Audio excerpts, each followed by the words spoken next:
Boa noite, pessoal.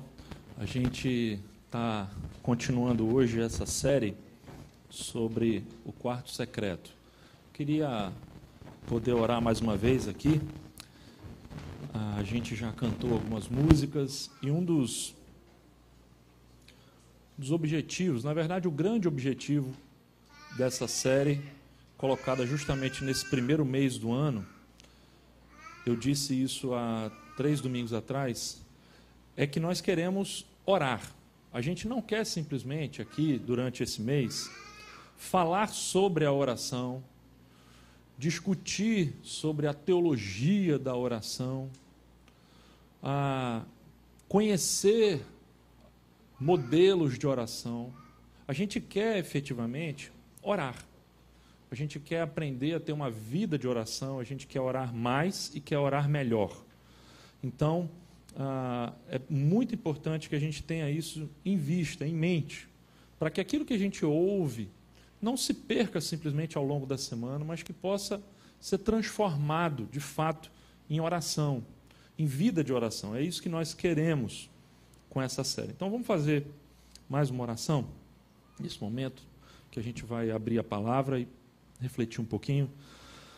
Senhor, Pai querido, Pai bondoso, nós cremos pela fé que a Tua presença está aqui em nosso meio. Reconhecemos que há muita coisa em nós que muitas vezes conspira contra a Tua vontade, que reage à Tua vontade. Mas nós queremos pedir, Pai, que o Senhor esteja moldando o nosso coração, transformando o nosso querer, como acabamos de cantar, a nossa vontade, para que a nossa vontade se pareça mais com a Tua vontade. Nos ajuda, Pai, queremos aprender a orar mais e orar melhor. Essa é a nossa oração em nome do Teu Filho Jesus Cristo. Amém. Eu tenho a impressão que muitas vezes a oração que nós fazemos, ela poderia ser definida como uma oração politicamente correta. Vamos pensar numa oração politicamente correta. A oração politicamente correta é uma oração que segue um protocolo determinado, é uma oração que a gente faz de acordo com um condicionamento social, religioso, teológico, de acordo com aquilo que nós aprendemos, que é o certo. E se a gente puder aqui ter um tempo de oração espontâneo, voluntário, é muito provável que as orações que vão ser feitas espontaneamente aqui no nosso grupo vão se enquadrar nesse padrão do politicamente correto. A questão toda é que a oração do quarto secreto ela vai além do que é politicamente correto. E o que é politicamente correto, muitas vezes, não corresponde às grandes orações que nós lemos na Bíblia. Se nós formos na Bíblia, muitas vezes nós vamos ter orações que não seriam aprovadas no nosso contexto social religioso. Muitas orações que nós temos na Bíblia, se alguém fizesse elas de verdade aqui no culto, quando acabasse o culto, a gente ia ter que chamar esse sujeito no conselho para poder dar uma orientação, porque ele não está orando certo. Veja como nós somos condicionados pelo que é politicamente correto. Essa semana eu estava lendo um trechinho de um livro muito legal do Philip Yancey sobre oração. Ele tem um livro bacana sobre oração. E ele falava justamente sobre essa questão das orações polidas.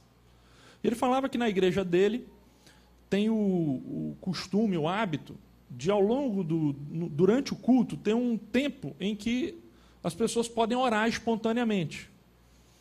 E ele percebeu que sempre essas orações são essas orações todas certinhas, enquadradas num modelo formatado pela própria religiosidade do ambiente.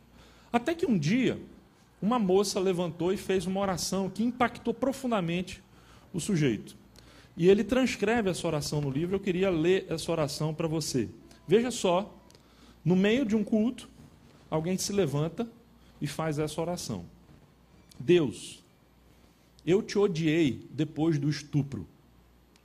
Como pudeste deixar que aquilo acontecesse comigo? Odiei as pessoas desta igreja que tentaram me confortar. Eu não queria conforto, queria vingança. Queria retribuir a ferida. Eu te agradeço, ó Deus, por não teres desistido de mim, como também não desistiram algumas dessas pessoas aqui. Tu continuaste a me procurar e agora volto a ti e peço que me cures as cicatrizes da alma. Essa oração parece que foge um pouquinho do politicamente correto. Você concorda comigo? Ela expõe sentimentos que a gente chamaria de sentimentos proibidos para uma comunidade. E o Philip Yancey, nesse capítulo, traz uma citação que eu queria colocar para vocês aqui, que eu acho muito interessante, e que, a princípio, pode soar para você como uma heresia e até chocar você. Chocar, principalmente se você vem de uma tradição mais tradicional, mais conservadora, teologicamente falando. Olha só o que ele diz nessa citação. A oração bíblica é impertinente, persistente, descarada, indecorosa, mais se parece com uma barganha de feira que com um monólogo bem comportado da igreja. Eu fiquei pensando nessa citação. Será que tem sentido? Será que não tem? Será que é um exagero o que o Philip Yancey colocou aqui, citou? E aí eu fiquei pensando, de fato, nessa questão da barganha de feira. A barganha de feira, você sabe como é que é, né? Você vai na feira e aí o sujeito diz lá, quanto é a dúzia da laranja? Sei lá, 5, 6. Aí você vai dizer, não, 5, 6 eu não pago. Então é 5,50. É 4. E aí você começa a negociar com o camarada, até chegar num preço que os dois concordem. E sabe o que é interessante? A Bíblia foi escrita numa cultura que não é a nossa cultura de hoje. Eu não sei se você já foi ou já viajou, eu nunca viajei para a Terra Santa, lá para Israel e tal. Não sei aqui se alguém já esteve lá. Mas a minha mãe teve com meu pai em Israel acho que uns 3 anos atrás. E ela me contou como é a cultura de Israel e como essa cultura da barganha de feira é absolutamente a norma naquele lugar ali. Se você vai comprar um souvenir lá, o preço que o cara te fala não é o preço que ele quer vender. Ele já sabe de antemão que ele não vai vender por aquele preço. Ele já está esperando que você barganhe com ele, que você negocie o preço com ele. E, gente, essa cultura é assim já há milênios. E a Bíblia...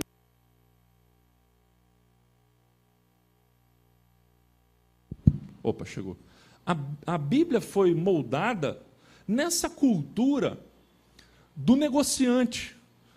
Você vê na Bíblia, por exemplo, a questão dos peregrinos, os nômades, a cultura daquele sujeito que caminha para fazer troca de negócios com seus camelos. E o negócio está muito presente na tradição do judeu antigo, do oriental ali, do Oriente Médio.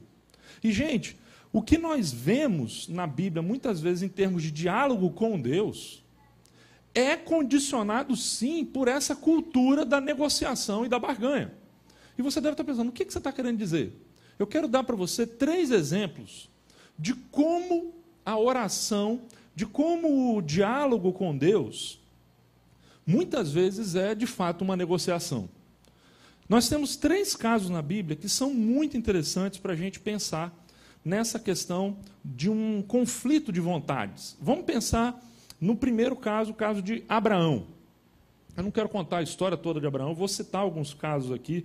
Se você tiver uma Bíblia, Se não tiver, é legal. Eu não vou projetar esses textos aqui, então, se você quiser, faz o sinalzinho com a mão, que tem várias Bíblias ali para você poder usar durante aqui o nosso encontro. A história de Abraão é muito interessante, e tem uma passagem bíblica que está ali em Gênesis, no capítulo 18, que Deus chama Abraão e diz para ele o seguinte: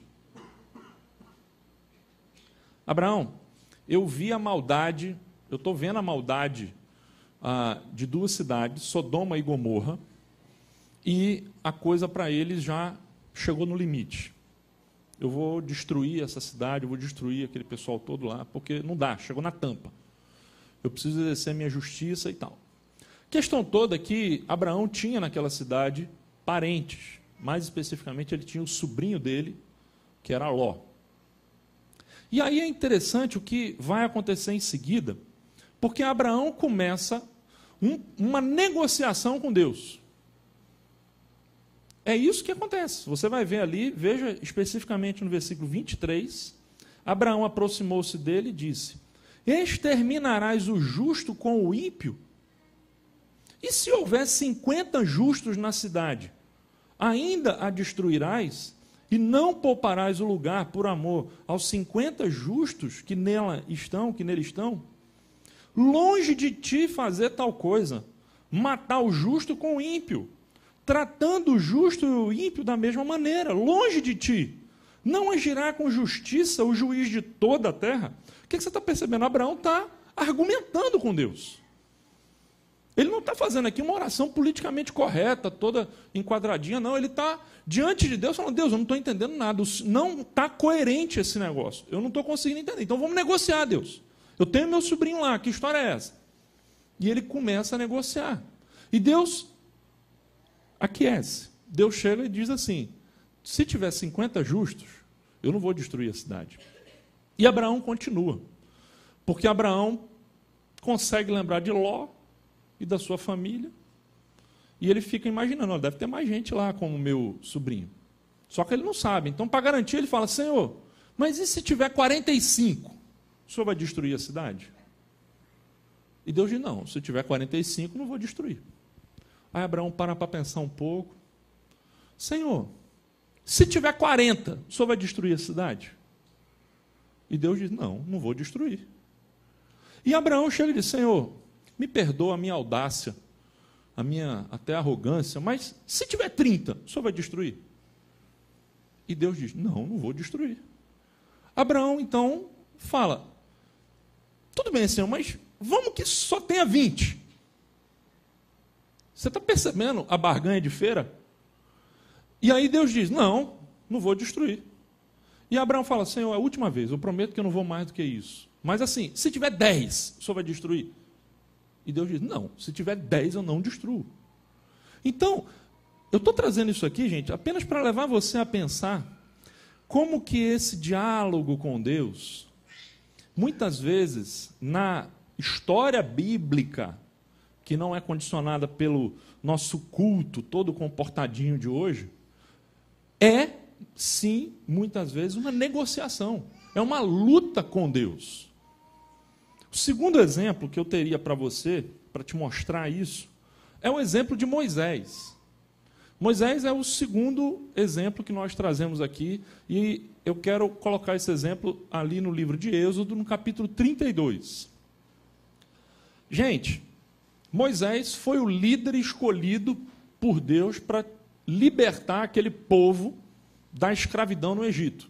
O povo sai do Egito, um grande povo, depois de ver aqueles sinais miraculosos de Deus ali, aquelas pragas caindo sobre os egípcios, passam pelo Mar Vermelho, imagine aquele milagre extraordinário de você passar pé enxuto pelo Mar Vermelho.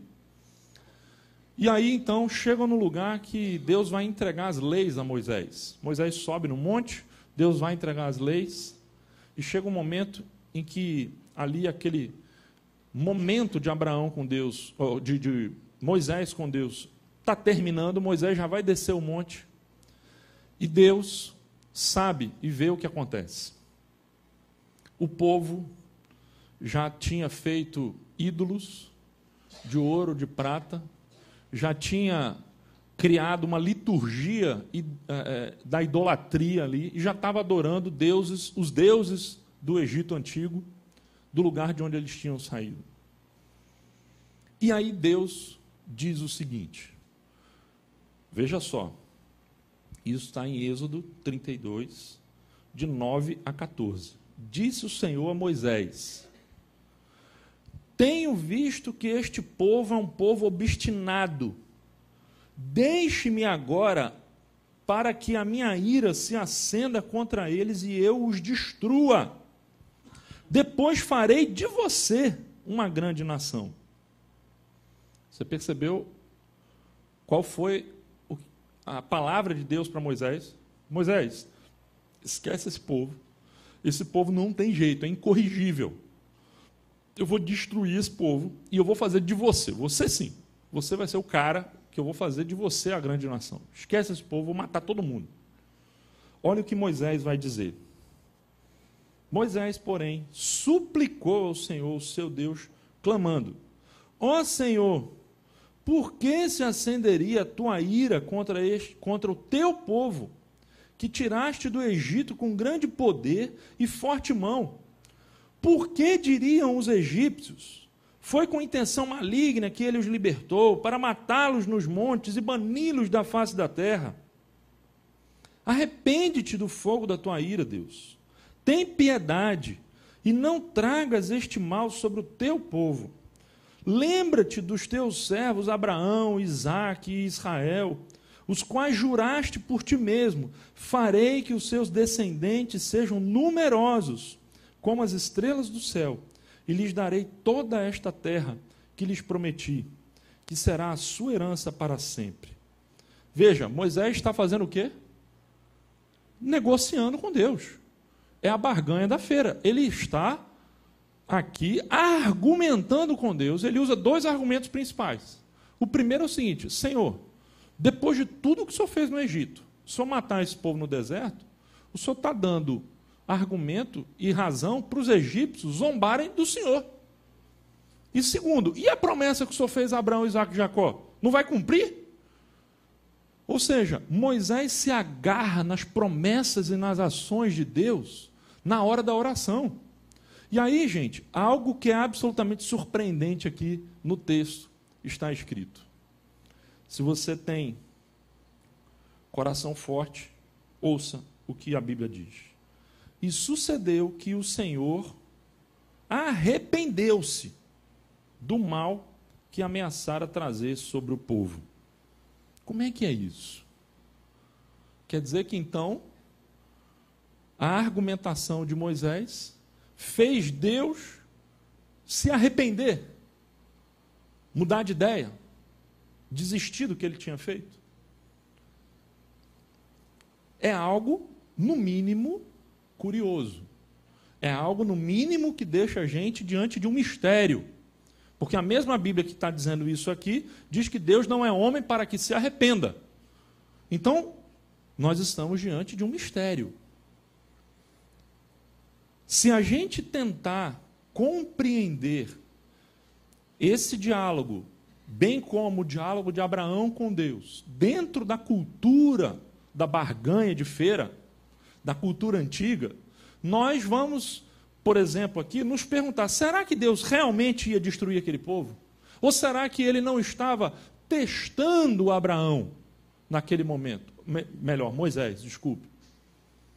Por que eu estou falando isso? Deixa eu te dar um exemplo. Não sei se vocês viram aqui um filme muito legal, um filme cristão chamado Corajosos. A gente passou esse filme aqui no Cine Libertas um tempo atrás. E, enfim, não vou contar a história do filme, mas o filme tem uma cena que é muito bacana, que um sujeito que trabalha numa fábrica, ele recebe um chamado do gerente da fábrica, do diretor da fábrica, e o diretor chama ele lá na sala dele e fala: nós estamos precisando de um gerente novo para a sua área, e a gente tem visto o seu trabalho, você é um cara que está aqui há pouco tempo, já mostrou serviço, e eu pensei em você para assumir essa área, que é a área de controle de estoque da nossa fábrica. Aí ele leva um susto e fala, opa, claro, e ele fica super empolgado, ele ia ter uma super promoção no trabalho. E aí o diretor diz assim, mas tem o seguinte,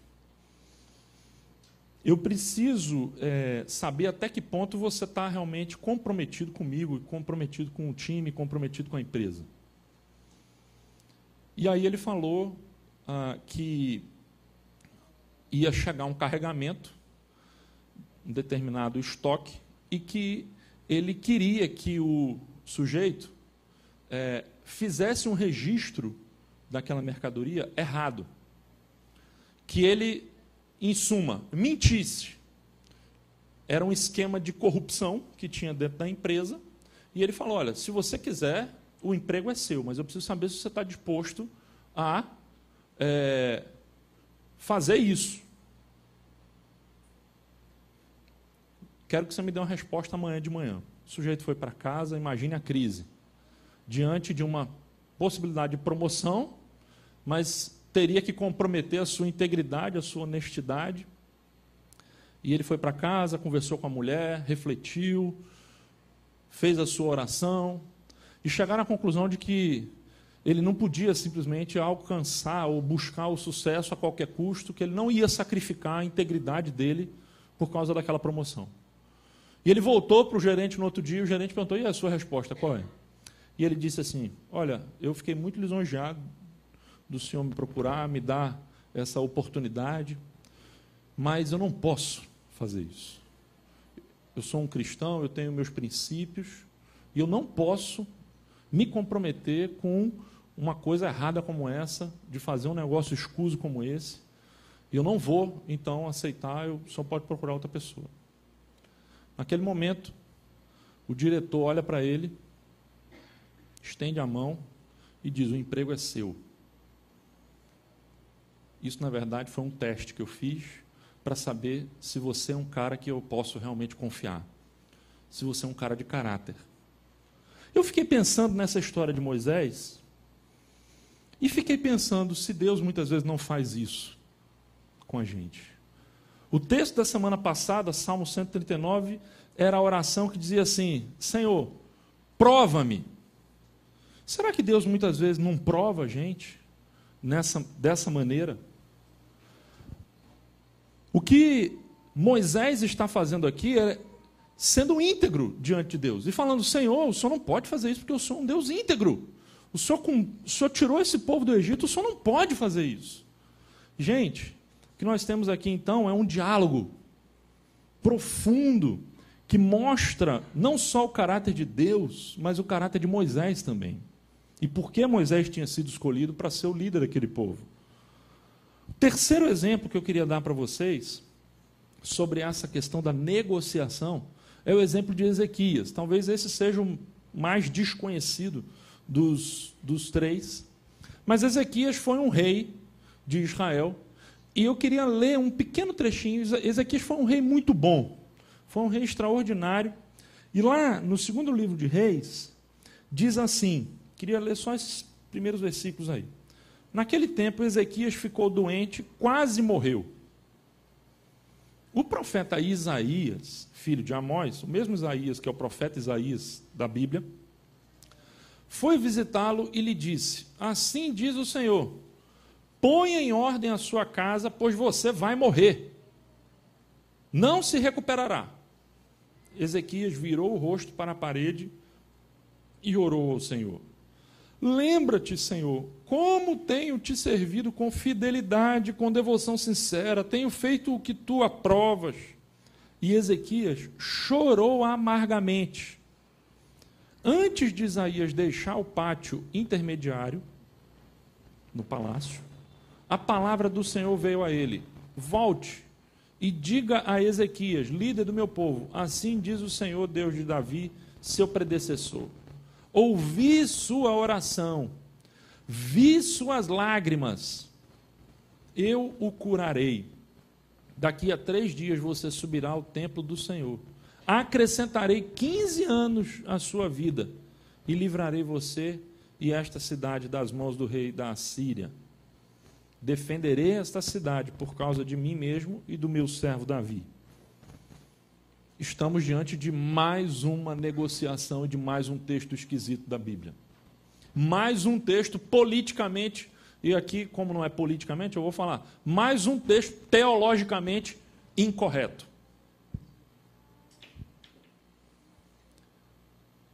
O rei fica doente, o profeta Isaías tem uma palavra de Deus, vai até o rei e fala: Deus me disse, rei, que o senhor pode botar o palácio, as coisas em ordem, preparar a sucessão, porque o senhor não vai sair dessa.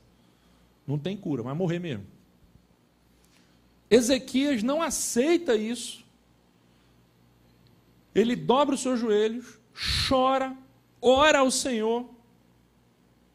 E veja, não é a oração do profeta, do homem de Deus, é a oração do rei que está passando o problema. E o texto diz que Deus não só ouviu a oração, os argumentos, mas ele viu as lágrimas. Deus não só ouve o que a gente diz, mas Deus vê como a gente diz. E aí então, Deus, quando Isaías está saindo do palácio, chama Isaías e fala: Isaías, espera aí que estou mudando um pouquinho a mensagem. Resolvi dar uma prorrogação para o Ezequias. Vou dar mais 15 para ele, 15 anos para ele. Veja, estamos aqui diante de quê, gente? Diante de uma negociação com Deus. Aí você está falando: não, mas o que é isso, gente? Isso é oração. A oração, gente, do quarto secreto, é quando a gente dobra os nossos joelhos no nosso mais profundo íntimo e a gente diz com sinceridade para Deus: Deus, eu não estou entendendo. Eu não consigo aceitar isso, Deus. Essa coisa está difícil. A minha vontade não está batendo com a sua, Deus. Ainda que eu até imagine que tem algum motivo, mas eu não estou conseguindo aceitar isso. E a oração, então, se transforma numa luta, numa negociação. Quero terminar essa primeira sessão aqui, para a gente entrar nos 2 textos finais, com uma citação do C.S. Lewis. Ele diz o seguinte: as orações nem sempre são atendidas. Não porque a oração seja uma espécie fraca de causalidade, mas justo porque é uma espécie forte. Quando funciona alheia às limitações de tempo e espaço. É por isso que Deus retém o poder discricionário de atendê-la ou não. Não fosse assim, a oração nos destruiria. E aí veja o que ele diz: não é insensato que um diretor de escola diga: tais e tais coisas você pode fazer segundo as regras estabelecidas desta escola. Mas essas outras coisas são perigosas demais para ficar sob regras gerais. Se você quiser fazê-las, deve vir fazer-me um pedido e discutir detalhadamente a questão comigo no meu gabinete. Depois, veremos se vai dar ou se não vai dar. Dá para você tentar pensar no que o C.S. Lewis está dizendo aqui? Existem 2 esferas na nossa vida. Existem coisas pelas quais você não precisa e nem deve orar. Mais uma afirmação politicamente incorreta. Deixa eu explicar melhor. Você está com o seu carro aqui na rua, como aconteceu comigo outro dia, e quando você vai sair daqui para ir embora para cá, você vê que o seu pneu está furado. Será que você deve entrar no seu carro, fechar a porta e fazer uma oração? E, Senhor, me revela o que eu devo fazer, Senhor. Manda um anjo para que esse pneu se encha ou se troque. E você começa a imaginar como que Deus vai te socorrer sobrenaturalmente naquele momento. Você pode fazer isso e Deus pode te dar uma resposta. Meu irmão, pega o macaco e troca o pneu. Não tem o que fazer. Ou então, como aquela pessoa que depois de ouvir uma mensagem sobre fidelidade conjugal, sai porque ela estava tendo um caso extraconjugal da igreja e ela vai orar para saber se Deus quer que ele seja fiel à sua esposa ou que ele permaneça com a amante. Para que orar? Precisa orar para uma situação como essa? Se ele quiser oração para ele ter força para fazer a vontade de Deus, tudo bem. Mas para saber o que Deus quer, não precisa. Já está claro. Então, o que C.S. Lewis está dizendo é que muitas coisas na nossa vida já funcionam de acordo com determinadas regras funcionais. Agora, se você está com um filho doente, se você está com um filho muito mal, e os médicos já desenganaram seu filho, e você sabe que, de fato, aquilo ali extrapolou a esfera sua de fazer as coisas de acordo com as suas próprias possibilidades, você vai ter que, então, marcar, como diz o C.S. Lewis, uma reunião lá no gabinete e discutir detalhadamente a questão com Deus. E aí Deus vai dizer, veremos o que vamos fazer. A questão aqui, gente, é que o próprio Jesus estimulou a perseverança na oração, estimulou essa negociação, quando ele diz na parábola do juiz iníquo. Você lembra daquela parábola do juiz? Que a viúva todo dia ia na casa do juiz e falava, julga a minha causa, juiz, julga a minha causa, juiz, julga a minha causa. E o juiz, não tanto pela causa ou pela mulher, mas para se ver livre daquele incômodo, foi lá e julgou. E Deus diz, olha, se um juiz que não ama, não conhece, não queria saber da mulher, foi capaz de fazer isso, quanto mais Deus, que é o vosso Pai, que ama vocês, Ele não vai julgar a sua causa? Então, gente, o que eu estou trazendo aqui? Para colocar, então, de fato, caminhar para o outro lado da moeda. Aqui eu estou colocando um lado da moeda. E aqui a gente está vendo, então, esse gráfico, esse próximo slide aqui, que vai mostrar o que é a oração. A oração, muitas vezes, é uma luta. E é uma luta, então, de um lado, nós temos a minha vontade, e do outro lado, nós temos a vontade de Deus. De um lado, a gente tem a minha visão. Essa foto aqui é enganosa, porque parece que é uma luta de iguais. Na verdade, seria bem diferente do que isso. Por quê? Porque a minha vontade é uma visão de baixo. Eu estou olhando a minha situação, aquilo que eu estou colocando diante de Deus, a partir da minha ótica, a partir da minha realidade, a partir daquilo que eu sei, a partir do meu conhecimento, a partir dos meus sentimentos. E do outro lado, olhando de cima, e você sabe que quem olha de cima olha melhor, tem a visão de Deus. E você vai começar, então, a conversar com Deus, a negociar com Deus, a literalmente lutar com Deus. Se isso está soando muito teologicamente incorreto ou politicamente incorreto para você, eu queria apenas te dizer que os grandes homens que foram usados por Deus ao longo da história foram homens que lutaram com Deus em oração. E você quer saber simplesmente o maior deles quem foi? Jesus. E esse é o nosso exemplo de hoje, é o que nós vamos falar. Jesus deu a lutar com Deus, e principalmente, gente, não apenas lutar, mas aprender também a renunciar.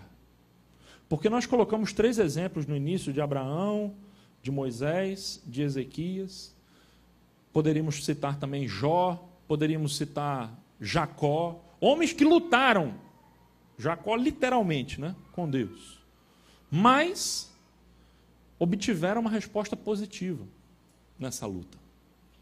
Agora, muitas vezes, depois de uma luta intensa, a resposta não vai ser aquela que você esperava.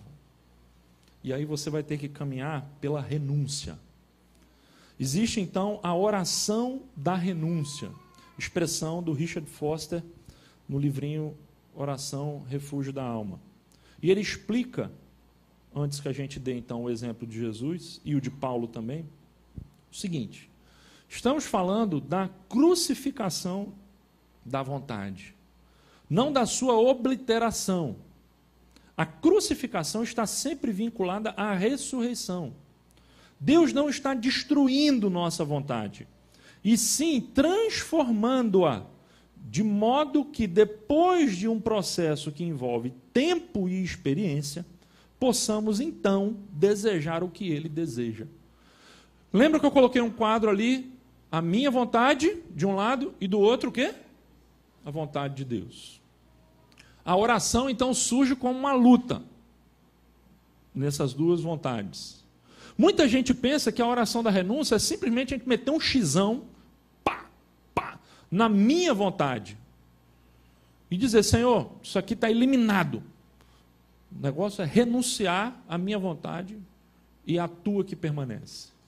Mas, gente, o que o Foster diz, explica, e o que nós vamos ver no exemplo de Jesus, não é simplesmente isso. O que ele diz é que a oração é um meio de aproximação desses dois círculos, de tal forma que eles possam entrar um no outro. E a vontade de Deus, então, se torna a minha vontade, e a minha vontade se torna a vontade de Deus. Não é uma eliminação, é uma transformação da vontade. É isso que nós vemos que é a grande virtude da oração. A oração me alinha com a vontade de Deus. Tem muita gente que pensa que a oração tem o objetivo de, fazendo uma análise superficial e rápida de Abraão, Moisés e Ezequias, fazer com que a vontade de Deus se adeque à minha vontade. Mas a oração é o contrário. É o exercício espiritual que nós temos para poder adequar a nossa vontade para a vontade de Deus. Vamos ver como isso acontece na prática. Vamos abrir a Bíblia em Mateus, capítulo, exemplo de Jesus, então, para a gente concluir esse raciocínio. Mateus, está ali o próximo slide, capítulo 26, versículos 36 em diante.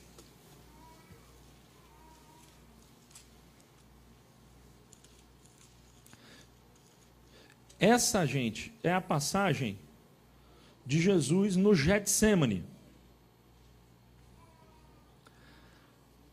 Jesus está prestes a ser traído por Judas, ser aprisionado, e ele vai ser crucificado no dia seguinte. Estamos à noite da quinta-feira.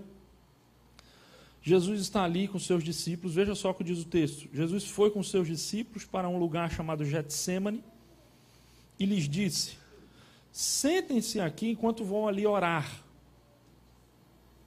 Levando consigo Pedro e os 2 filhos de Zebedeu, começou a entristecer-se e a angustiar-se. Disse-lhes então: a minha alma está profundamente triste, numa tristeza mortal. Isso aqui, gente, é o mais próximo que nós temos na Bíblia de uma síndrome do pânico. Se você for estudar na linguagem original lá no grego, você vai ver que as palavras que Mateus usa, e Marcos também, descrevem uma angústia, uma ansiedade paralisante, aquele choque que dá quando você se depara com uma situação horrível e você simplesmente fica paralisado. É essa ansiedade, aquela falta de ar, aquela angústia que deixa de ser simplesmente um sentimento de preocupação, mas se torna um sintoma físico mesmo. O coração acelera, você fica com palpitação, você fica sem ar. É a síndrome do pânico. Se alguém aqui já teve a síndrome do pânico, talvez entenda o que é que Jesus está passando aqui. Essa síndrome do pânico foi tal que Jesus suou sangue. É o que o texto diz. E naquele momento de angústia de Jesus, ele diz para os seus discípulos: fiquem aqui e vigiem comigo. E sabe o que é interessante que nós vamos ver daqui para frente? É que no versículo 36, diz que Jesus falou para os seus discípulos para eles ficarem ali, enquanto ele ia ali orar. A palavra é orar. Só que a partir daqui, Jesus vai usar muito a palavra vigiar. E vigiar como sinônimo de orar. Ele não vai mais dizer, eu estou ali orando. Ele vai falar, fiquem aqui, Ele não diz, fiquem aqui e orem comigo. Ele diz o quê? Fiquem aqui e vigiem comigo. Isso aqui também é muito significativo, porque o que você precisa para vigiar? O que o vigia precisa fazer?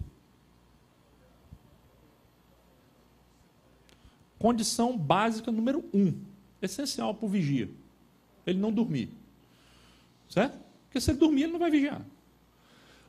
Condição número 2, o vigia tem que estar com o olho dele aberto. Agora olha como é que é o politicamente correto, como é que complica. A gente aprende desde sempre que a gente ora como?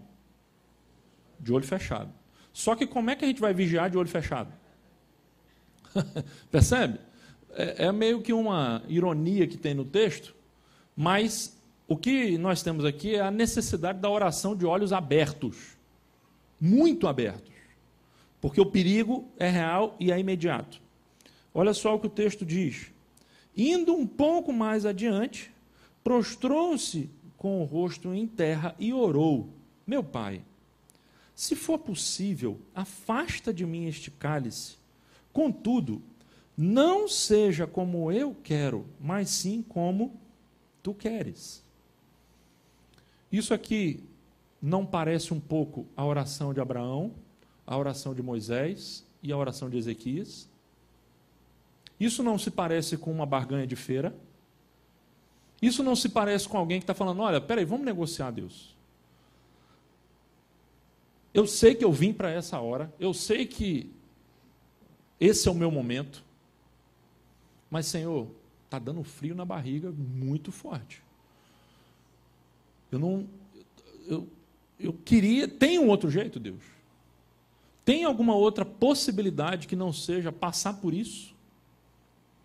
Tem alguma outra estratégia que a gente não pensou na eternidade e que a gente pode colocar para eu não ter que experimentar isso? E Jesus aqui, gente, não está falando só da dor física, ele não está falando só da rejeição das pessoas.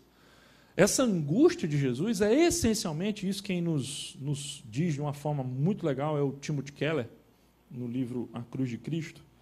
Ele fala que é a perspectiva que Jesus tinha aqui de que ele iria ficar, ainda que por pouco tempo, mas ele iria ficar separado de Deus. Porque assumindo o pecado da humanidade, ele iria, então, estar sobre ele, atrair sobre ele a justa ira de Deus. E aquilo ali, gente, para quem sempre teve uma comunhão perfeita com o Pai, era a pior das dores. Era a possibilidade de uma ruptura com o seu Pai. E aí ele começa a orar. E olha, quero ler o texto para mostrar para vocês uma coisa. O texto diz, continua no versículo 40. Depois, então veja, ele orou, depois ele voltou aos discípulos e encontrou eles fazendo o quê? Dormindo. E ele falou, vocês não puderam vigiar comigo nem uma hora? Perguntou ele a Pedro, vigiem e orem, para que não caiam em tentação. O espírito está pronto, mas a carne é fraca. E aí olha o que ele diz, e retirou-se outra vez para orar. E ele repete as palavras, meu pai, se não for possível afastar de mim este cálice sem que eu beba, faça-se então a tua vontade. Quando voltou, de novo os encontrou dormindo, porque seus olhos estavam pesados. Então os deixou novamente e orou pela terceira vez, dizendo as mesmas palavras. Veja, por que essa ênfase na repetição da oração? Por que ele não diz simplesmente que Jesus foi lá, orou, coloca a oração dele e pronto? Por que Mateus faz questão de dizer que Jesus foi lá uma vez, voltou, depois foi de novo, voltou, depois foi de novo, voltou? Porque ele está dizendo, gente, que Jesus está lutando em oração com Deus. Ele está num processo difícil e duro, que é o de renunciar à sua vontade humana para cumprir o seu propósito divino. E isso não acontece assim, ó. Isso é um processo, é uma luta. A gente não renuncia de uma hora para outra. Tudo aquilo que a gente renuncia assim é porque de fato não era importante. Jesus está lutando, porque ele sabe que é difícil mesmo. Então ele está indo, está voltando, está indo, está voltando. Ele orou a noite toda. Leva tempo, gente. Leva tempo para ajustar a minha vontade com a vontade de Deus. Não é uma coisa rápida. A renúncia, esse processo é um processo que demora. O exemplo de Jesus, então, nos mostra aqui, quando ele diz, olha, de fato, não dá, né, Deus? Temos que passar por isso. Então, que seja feita a tua vontade e não a minha. Nesse momento, é o momento que Jesus se entrega. Ele abre mão. E sabe, a oração, a gente precisa aprender que a gente pode e deve sim lutar com Deus. Que a gente pode e deve sim insistir. Mas vai chegar um ponto em que Deus vai mostrar a vontade dele para a nossa vida. E a gente vai ter que dizer, olha, tudo bem, Deus. Vai chegar a hora que o diretor da escola, na linguagem do C.S. Lewis, vai dizer, olha, cara, isso aí não dá não. Isso aí não dá para atender. Vai ter que cumprir mesmo. E a gente vai ter que, então, naquela hora, poder dizer como Jesus, seja feita a tua vontade. Jesus não só ensinou a orar, a oração do Pai Nosso, dizendo, seja feita a tua vontade, mas ele mesmo mostrou na prática isso. E, gente não tem só o exemplo de Jesus. Para a gente concluir, a gente tem o exemplo de Paulo. E olha só que Paulo experimenta um processo muito parecido com o exemplo com o que Jesus viveu. Quando a gente vai lá para a segunda carta que ele escreve aos Coríntios, o famoso episódio do espinho na carne,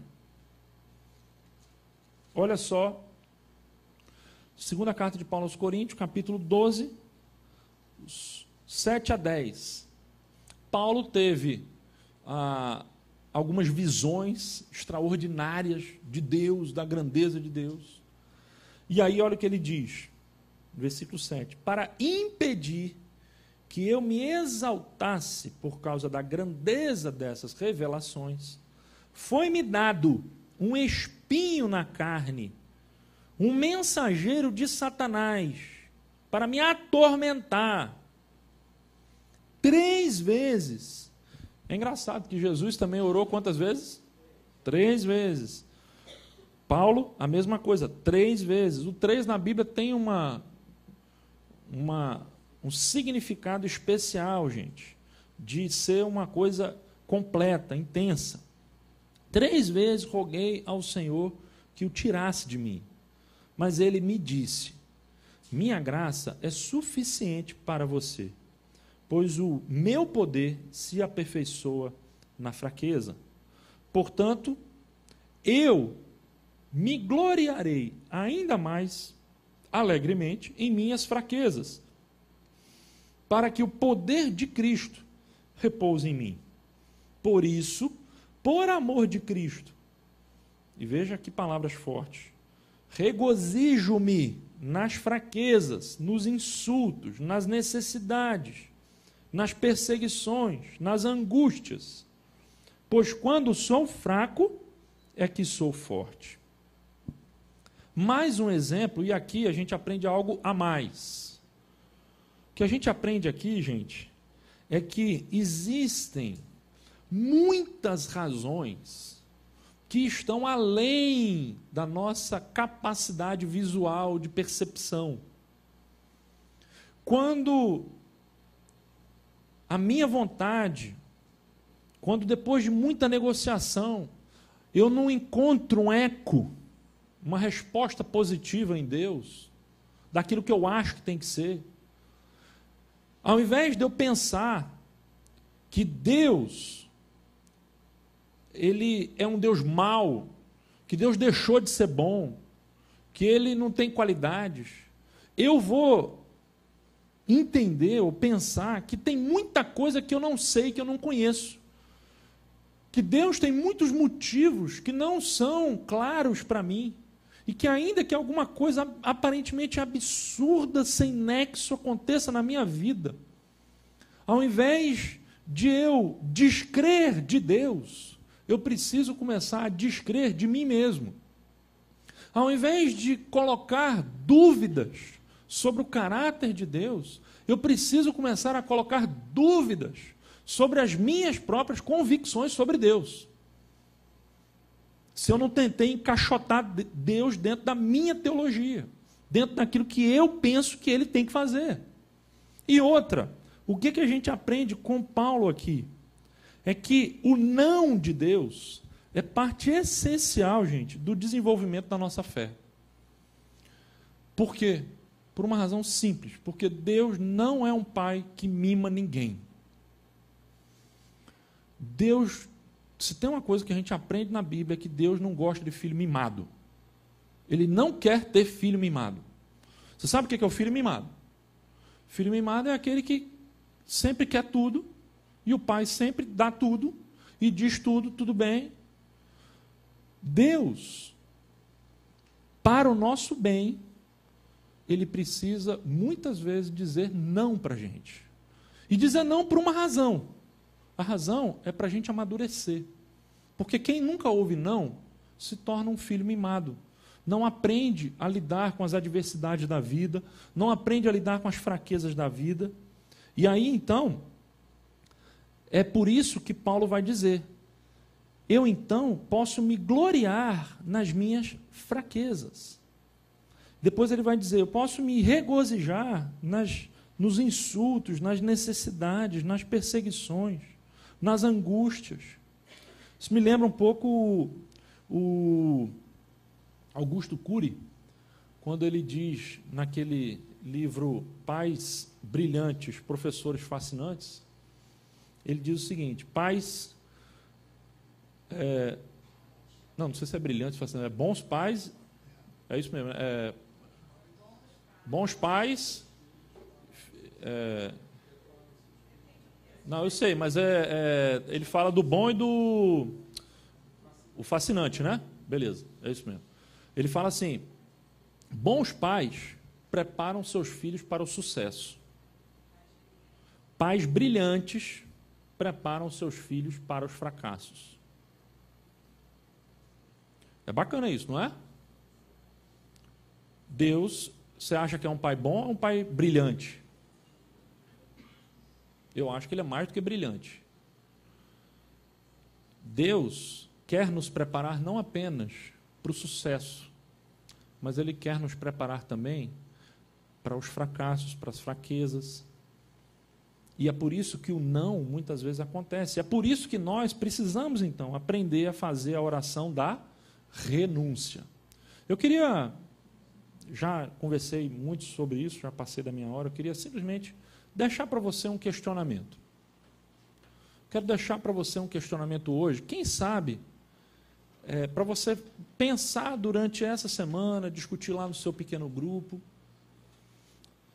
Primeiro, o que hoje seria uma luta, uma questão que você está lutando com Deus? Uma questão não resolvida, vamos assim dizer, entre vocês dois. Vocês ainda não chegaram num consenso. Você vai no quarto, você ora, e aí você volta, você vai de novo, mas tipo assim, você ora assim, mas não chegou no consenso. É como você está tendo uma DR lá com Deus, né? E nessa DR vocês ainda não chegaram num consenso. Então, essa é uma questão. Pensa durante a semana o que no seu quarto secreto ainda é uma questão em aberto com Deus. Isso precisa ser conversado, precisa ser colocado. E, em segundo lugar, o que é que, na sua relação com Deus, na sua vida de oração, precisa, então, ser renunciado? Que tipo de renúncia você já chegou à conclusão que Deus está pedindo para você?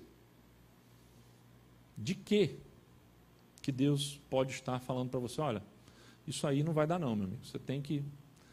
A minha vontade... E aí, sabe o que é bacana? É que quando a nossa vontade, como eu disse no início, não é anular, não é dar um X na vontade, mas é quando a minha vontade se alinha com a vontade de Deus, e aí a vontade dele se torna minha. E aí eu fico feliz da vida, porque agora, aquilo ali que ele quer, que não é o que eu queria, acaba sendo o que eu quero. O Richard Foster, e eu termino com esse exemplo, ele dá um exemplo maravilhoso no livrinho, e hoje nós temos aí vários aí, chegou um estoque novo desse livrinho que é fabuloso. Ele diz que pouco antes dele escrever o seu maior best-seller, que foi o Celebração da Disciplina, ele foi num congresso e ele ouviu o testemunho de um cara que tinha escrito um livro que fez um sucesso mundial, e ele disse que depois que aquele livro tinha acabado com o casamento dele. E aí o Richard Foster ficou com esse negócio na cabeça e falou, estou acabando meu livro, e eu tenho a minha esposa, e ele pensou em quantas e quantas horas ele já tinha abdicado de relação, né, de convívio com a sua esposa, por causa daquele livro e tal. E aí ele chegou em casa, depois de muita luta, ele disse que ele voltou, uma viagem longa de avião, e ele diz que durante a viagem foi o Getsemane dele. Ele fez aquela viagem lutando com Deus. E quando ele entrou em casa, que ele abriu a porta, ele deu um abraço na esposa e falou assim, olha, quero dizer que você e nossos filhos são mais importantes do que esse livro. E eu estou abrindo mão desse livro. Se ele for para dividir o nosso casamento, eu não quero mais esse livro para mim. Eu vou jogar fora esse livro. Ele fez ali uma escolha. A história você sabe, ele acabou publicando depois, porque muitas vezes acontece isso. Muitas vezes Deus espera a gente renunciar para que ele possa fazer o quê? Nos dar. Enquanto você não renuncia, muitas vezes ele está ali segurando. Até o dia que você renuncia. E foi o que aconteceu com Richard Foster. Essa é uma expressão clássica, o Kierkegaard, aquele filósofo dinamarquês, dizia o seguinte, que Deus criou tudo do nada. Usando Gênesis 1, né? Deus criou do nada. E ele, enquanto você não se tornar nada, ele não vai criar nada em você. É uma expressão interessante do Kierkegaard, né? Falando que Deus cria do nada. Isso quer dizer o quê? Que ele não precisa da sua ajuda para criar. Muitas vezes ele espera, então, essa renúncia. Agora, se você renuncia, dizendo assim, então já entendi, Deus quer que eu renuncie, porque se eu renunciar, ele vai me dar. Aí você renuncia já pensando, né?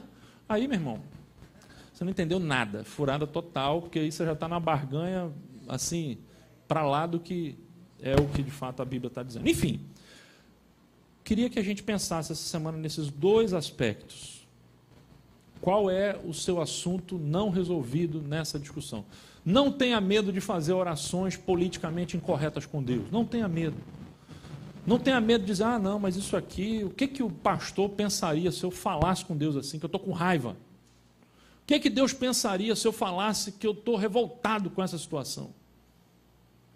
Deus é suficientemente capaz de assimilar você dizer que você está com raiva. O que ele espera é sinceridade. Então, qual é a discussão aí que não ficou ainda resolvida na sua relação com Deus? E segundo, será que não tem alguma coisa, e com certeza haverá, na nossa vida, que a gente hoje precisa dizer, Senhor, estou renunciando. Estou abrindo mão, porque eu já lutei. Senhor, estou dando um murro em ponta de faca. Não será que Deus quer outra coisa para você? Não será que Deus tem outro projeto para você? Não será que Deus tem um outro caminho? E você está insistindo tanto naquele caminho que você não está vendo que o que Ele quer está aqui do seu lado. Uma outra questão. É por isso que para orar a gente precisa orar de olhos abertos. Orar e vigiar. Orar e ver o que Deus está fazendo ao nosso redor. Vamos fazer uma oração para terminar?